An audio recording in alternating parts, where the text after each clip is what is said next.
The scan was supposed to take 4 minutes. Nurse Saya-Rel had performed the standard intake sequence on human patients 47 times since the joint medical facility had opened on Veth Station, and it had never taken more than 6. Humans were, biologically speaking, straightforward.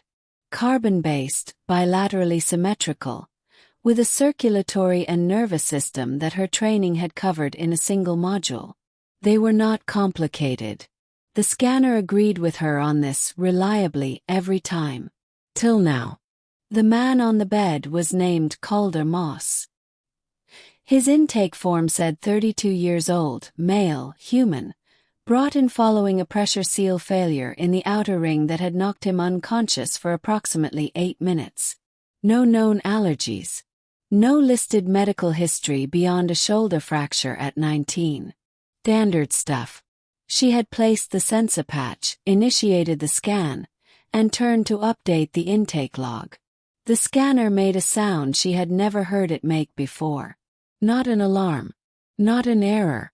Something between the two. A tone that meant the system had found data it did not have a category for and was waiting for instruction. She turned back to the display. Genetic markers. The display read, in the flat informational text of a system that had no investment in the significance of what it was reporting. Detected. Standard human genome 99.2%. Unclassified sequence 0.8%. Origin. No match found in database. Cross-referencing. No match found. Cross-referencing expanded database. No match found. Saya stood at the display for a moment. She ran the scan again. This was protocol when results were anomalous. Rescan before escalating. The scanner was occasionally finicky about certain mineral compounds in the skin that could interfere with readings. She had learned this in month 1. The second scan returned the same result. Identical to 3 decimal places.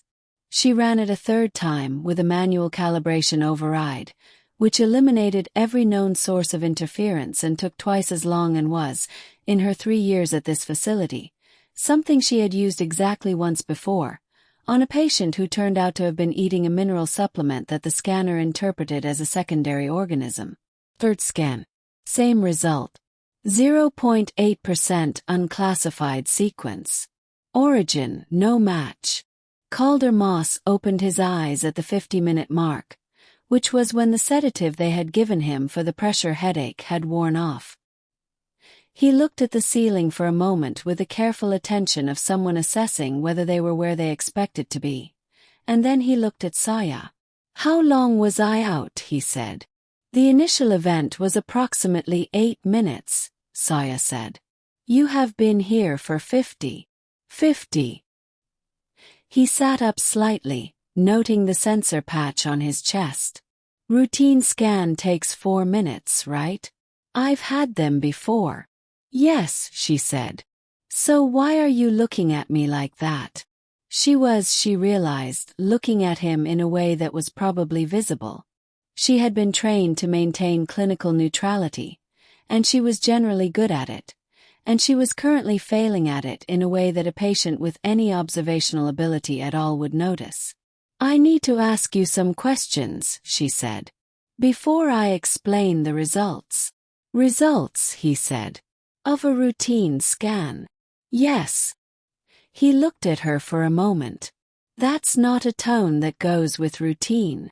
The questions were standard genetic history questions, reformatted for what she actually needed to know.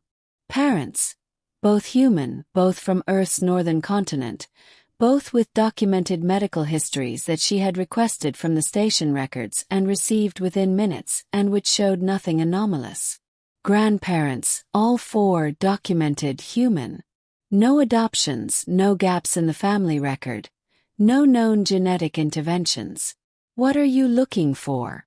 Calder asked midway through. "Your scan," she said, "shows a small sequence in your genome that does not match any species in our database." The room was very quiet for a moment. "Define small," he said. "Less than 1%, she said. But it is consistent across 3 independent scans with different calibration settings, which means it is not an error. Less than 1% of my DNA is unidentified. Unclassified, she said. There is a distinction. Unidentified means it has been seen before and not named. Unclassified means it has not been seen before at all. He looked at the ceiling again. She recognized the expression. It was the expression of someone reorganizing their understanding of something they had thought was settled. Is it dangerous? He said. No, she said. Your health indicators are entirely normal.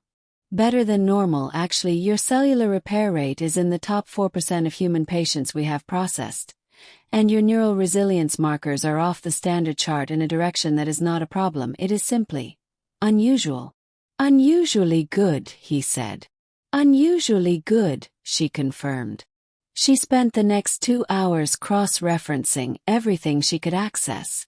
The unclassified sequence was not random. It had structure, which meant it had purpose, which meant it had at some point been written by something that knew what it was doing.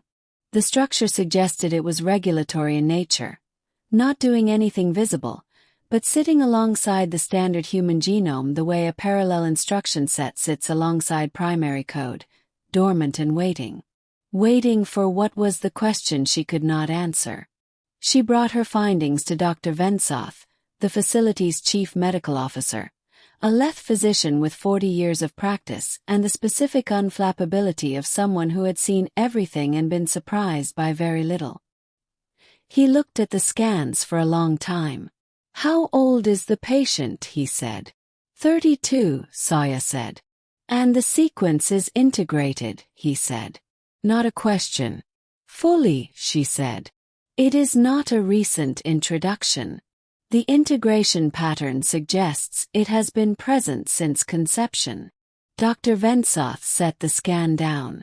There are 3 species in the recorded history of this sector, he said slowly, with a technical capability to introduce a stable regulatory sequence into a human genome at the embryonic stage without disrupting standard development. I know, Saya said. 2 of them have been extinct for over 1,000 years. I know, she said again. They looked at each other across the desk. The third, Dr. Vensoth said, has not made contact with any known civilization in recorded history. Saya walked back to the medical bay.